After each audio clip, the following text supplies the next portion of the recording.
It makes me so happy to see all of you folks here today and to have such a beautiful day, to have this momentous and wonderful event. It's just so exciting. I'm Jean Cantine. I'm the president of the foundation of the Greenfield Public Library, and I'll be hosting today's event. We've got so many wonderful, wonderful people here. We have the members of the building committee, we have other members of the foundation, we have members of the trustees, we have friends of the Greenfield Public Library, we have the mayor, we have members of the city council, we have staff from the library, but most of them are busily working in the library. And we've just got lots of friends and donors. And protesters. And, thank you. No, protesters. And we're very happy to have you all here today. Thank you so much for coming. The foundation was formed. Protest. Lied to about the library. Enough. Lied to about the library. This is a protest. Lied to Okay. about the library. I'm going to speak louder. Lied to about the library. Lied to about the library. Voter fraud. Voter fraud. Can you hear me? Voter fraud. Voter fraud. The foundation was formed to raise $2 million to defray the cost of the taxpayer for the public library.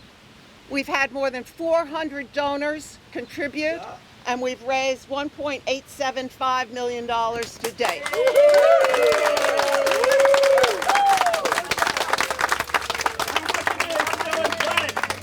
We have 2 donors here with us today, Joe and Marie Beat.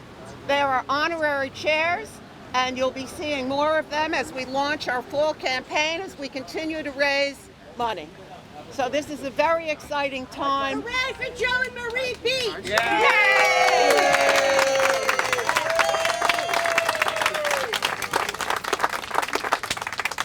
There are so many people here who have worked on this project for more than 10 years. I mean, it's truly amazing how many people have worked for so long to bring us to this momentous occasion. And you're going to hear from many of them. Let us start with Ed Berlin. With Doris Cowdery, who is the president of the trustees of the library, and Doris is right here. I am. Thank you, Jean. Last change. Good morning, everybody. Good morning. This is such an exciting day. You're going to hear a lot of us say that, but it is. This is momentous. This is surreal. It was about 13 years ago that the trustees started to talk about the potential of a new library in Greenfield. And we kept that conversation going. And about 11 years ago, we really started in earnest to get the planning going and get to where we actually are today.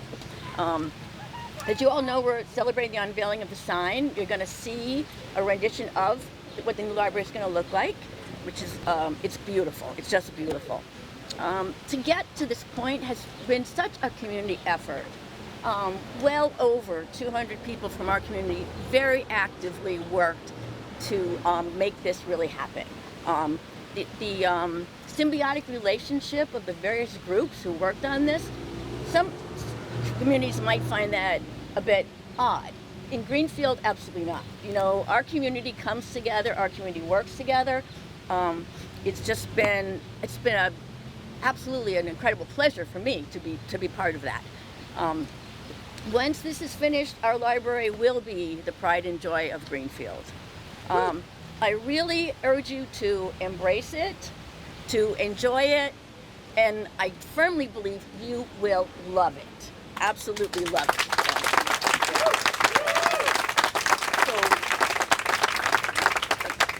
Thanks so much to everybody who came today, everybody who worked on this project, who got us here. I'm all set, thank you. I'm going to now introduce Ed Berlin, who is the co-chair of the building committee. And a trustee, by the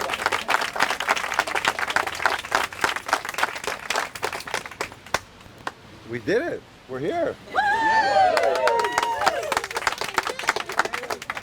I have to start by just giving a lot of thank yous to so many people who have supported this project.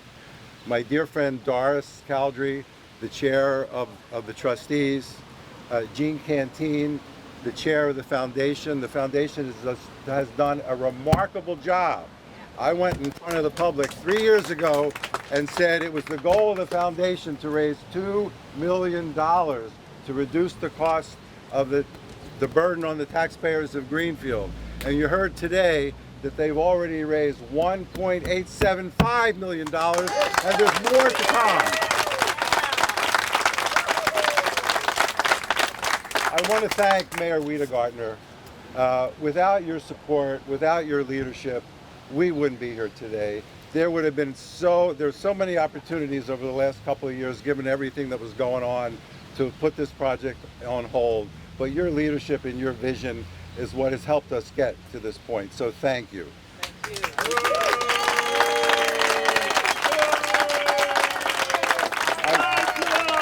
I want to thank Ellen Boyer, our library director. Ellen has really been one of the driving forces in this project. When Doris and I started to look for a new library director back at a time when I think I had black hair and afro, we wanted to hire someone who had experience building a library, and Ellen had that experience. She brought it here, and she has been one of the linchpins in this project, so thank you.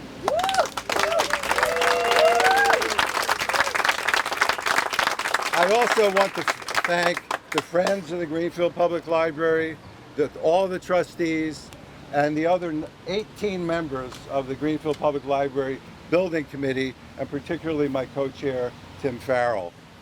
I want to also thank literally the hundreds of people who have worked on this project. This project has really been a labor of love for many, many, many people in this community. And what we're going to end up with is a library that was really built by our community for our community. And I also want to thank the over 1,400 people who signed our petition when we were still doing the politics to get this project approved. And I want to thank the 61% of the voters in Greenfield who voted to support this project.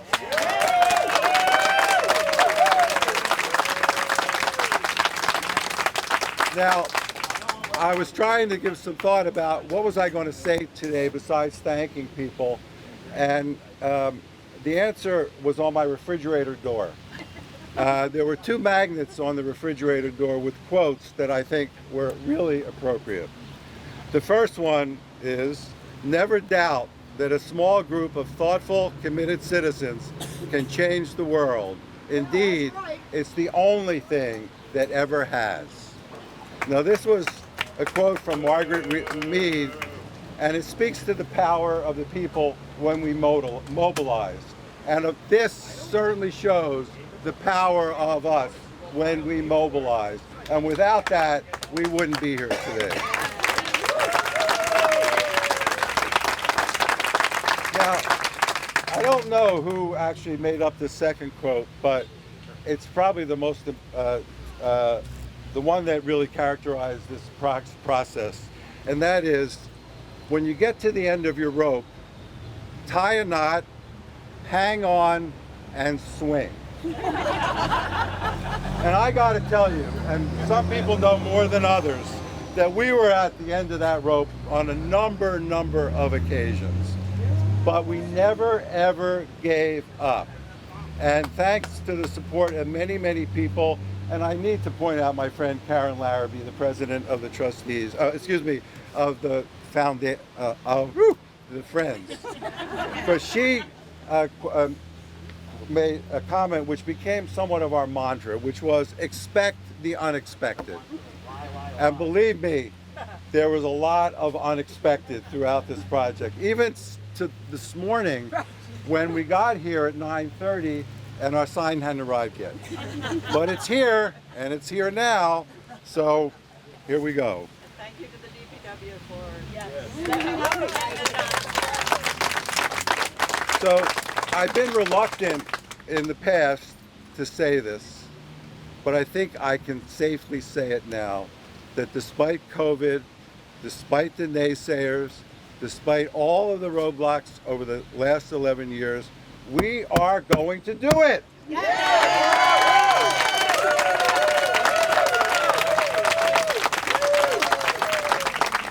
We are going to build a 21st century energy efficient library within budget. Yes. When I stood before the taxpayers 3 years ago, I said that the library will not cost 1 penny more than $19.5 million, and I can say that that is our budget, and we will stay within budget. And I said I hoped that the foundation would raise $2 million, and they're well on their way to doing that, so that the net cost to the taxpayers of Greenfield is going to be approximately $8 million. Imagine getting a brand new 21st century library and $19.5 million for $8 million. This is a real gift to the city of Greenfield. So I expect that we will be having a formal groundbreaking in late August, and I'm assured by our project manager that if all goes well, we could expect to have our ribbon cutting before the end of 2022. There's a lot of work to be done, but there are lots and lots of people who are willing to do it, and we're really, really excited about the progress we've made and where we're going. So once again, thanks everybody.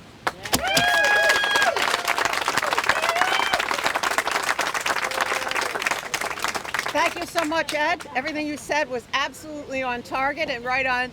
We have a very tangible sign today, pardon my pun, that indeed we will have a new library. And one of the people who is key is our mayor, Roxanne Weed Gardner. Would you please?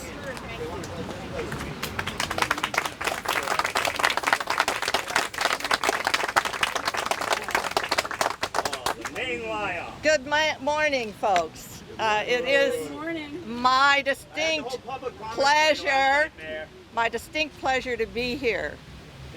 This is happening after many, many years. It doesn't just go back to 2016, it goes back to 1993 when the city of Greenfield began talking about the need for a new library. It has taken a long time to get here, but it is here. I'm going to take a little inspiration and jump off my script for a minute to say I too read every day a magnet. Actually, it was a card that my daughter gave me a long time ago. And it says on the front, jump into everything with love and passion. Results may vary. Administration that gave herself a raise And therefore, awesome. we actually have really good results. And this is a tangible, as she said, example of it. This is letting us all know that this dream of many people in Greenfield is going to be realized, regardless of what others may say, think, or do. I don't...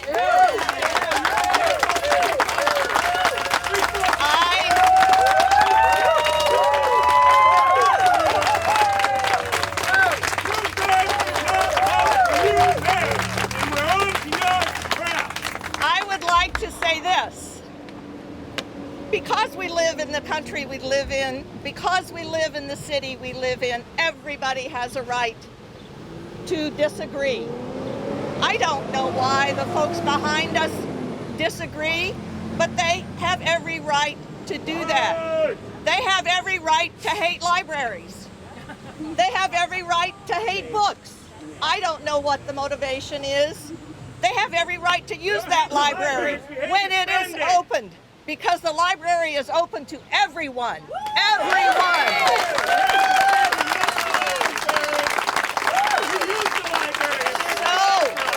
Nobody, I want to make very clear, nobody lied.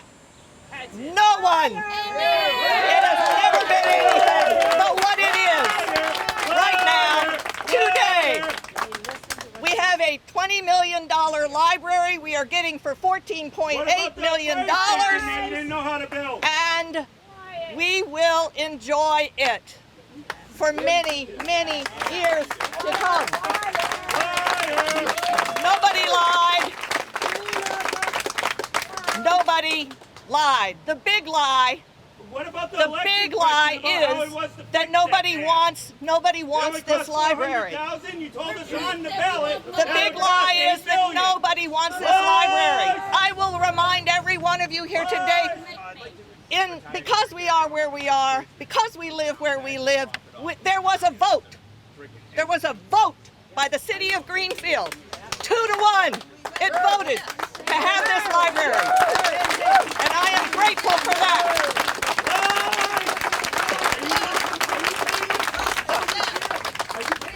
And that's it.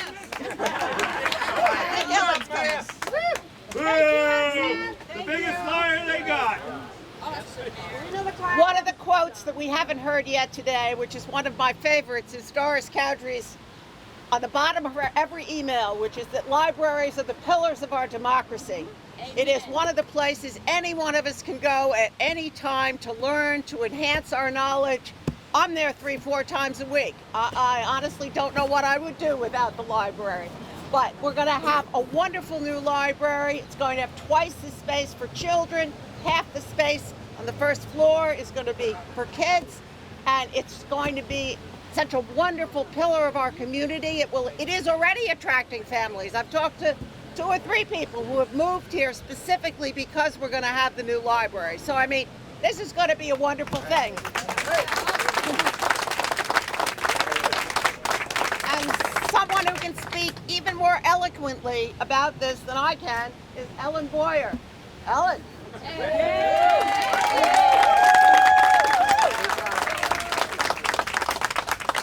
Oh boy. So my speech is a little bit more personal, more about me and how I got here and what this means to me. I'll do the best I can. So in the fall of 2011, after a job interview in central Massachusetts, George and I drove through Greenfield on our way home to Vermont. There was a parade on Main Street, a big crowd. Residents of all ages were waving little American flags. People seemed to know each other very well, often greeting each other by name. After looking around the community a little bit more, George and I discovered that in addition to a beautiful Main Street, Greenfield had a true downtown, a community college, a hospital, abundant recreational opportunities, and beautiful parks and open land. We fell in love with this community. And as luck would have it, 1 year later, I was hired to be the director here, and we had the opportunity to move to Greenfield. What we had seen the previous year, that sense of community in Greenfield, was not just a one-time thing. Greenfield really does have a strong sense of community. People lend a hand, they help their neighbors, and they work together to solve problems and get things done. Without that community, we would not be here today. Everyone had a role to play in this decade-long process, and they did their jobs well. Whether it was a big job or a little job, everyone had a role to play. From the bottom of my heart, I thank all of you. The English journalist, writer, broadcaster, the irrepressible Caitlin Moran, Google her or watch her on YouTube, she's a hoot. She says, a library in the middle of a community is a cross between an emergency exit, a life raft, and a festival. Yes. Francesca? Yes. A library in the middle of a community is a cross between an emergency exit, a life raft, and a festival.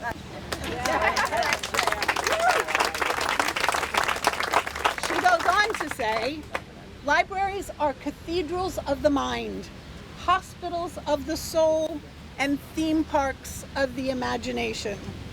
They are the only sheltered public space where you are not a consumer, but instead a citizen.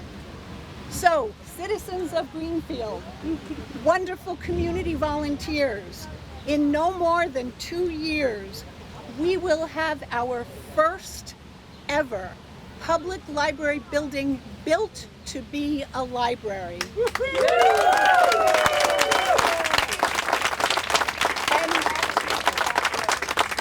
And we can all be really proud of that. Thank you very much.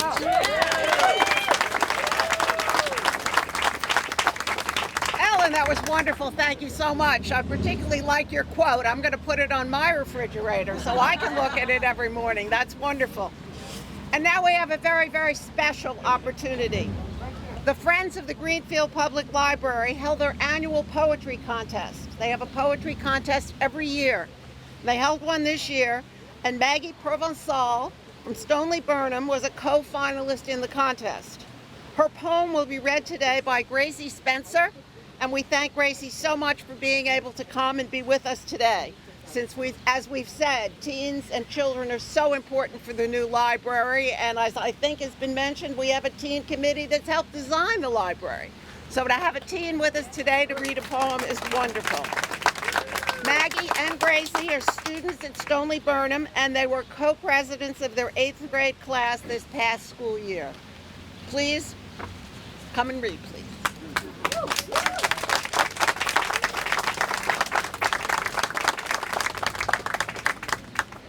Good morning, distinguished guests. I am Gracie Spencer, a rising 9th grader.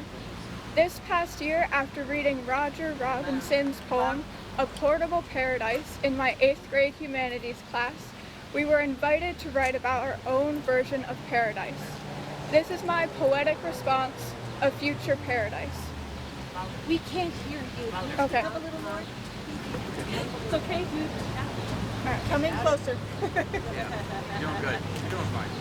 If I think about paradise, I think of the future, where things could be better, be easier.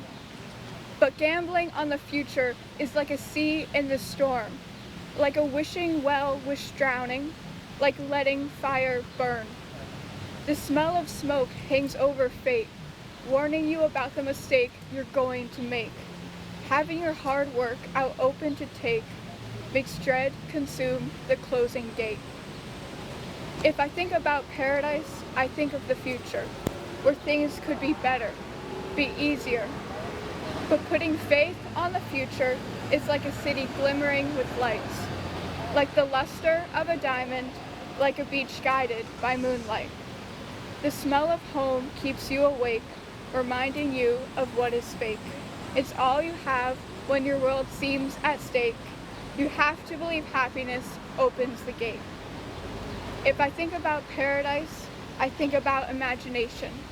Could my dreams come true when there is truth? If I think about paradise, I think it's something I'll always be waiting for. Is life possible of being perfect, or is it perfectly imperfect? If I think about paradise, I think it's something you make happen. And if things get better, could the future be easier? Thank you. Now I'm going to move on and read a poem written by my 8th grade class co-president and friend, Maggie Provençal. In our class, we were also invited to write a poem about a photo from our past. The poem Maggie wrote just received first place in the youth division of the library-sponsored Poet Seat Poetry Contest.